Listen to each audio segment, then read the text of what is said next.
Te Paralok sai senpat ha kane ke video ngan ya ki jimentip na ki kam bala pynlait da ka District Legal Service Authority Southwest Ksihil District Maukerwat namanta ke post data entry operator.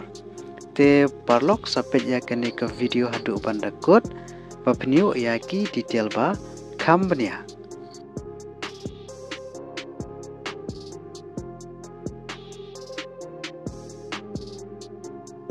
Ka District Legal Service Authority Southwest Ksihil District Maukerwat ka khod application p na banta ka walk in interview ka banlong ha ka 𝗏𝗏𝗃𝗏𝗃 𝗟𝗶𝗃 ha ka Porsche push teng ha ka office jong ka district perception jot Southwest Ksihil District na banta ka post jong ka data entry operator ha ka office jong ka district Legal Service Authority Southwest Ksihil District Maukerwat. Bat namanta ki nombor ki post ka dontang ka way bat namanta ka jinsiu ka ba 𝗍𝗶𝗏𝗏 𝗓𝗏𝗴𝗏 shibun.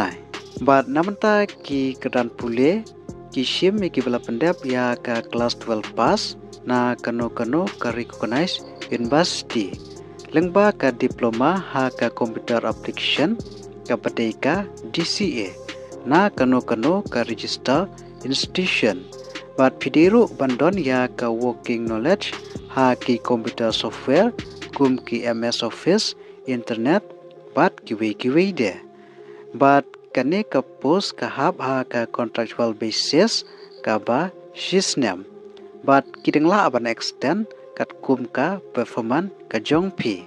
Bat ki dokumen ki ba pihaban wanra.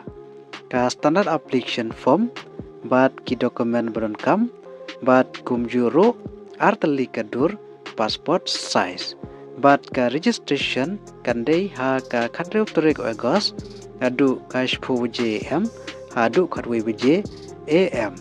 Bat pihak banwanra ya ki original dokumen kum ki degree certificate, education qualification certificate, age proof, 𝗓𝒄/𝒔 certificate, address proof, experience certificate bat kiwi de.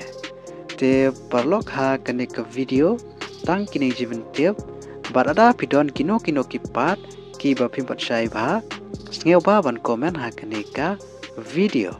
Khublei shibun.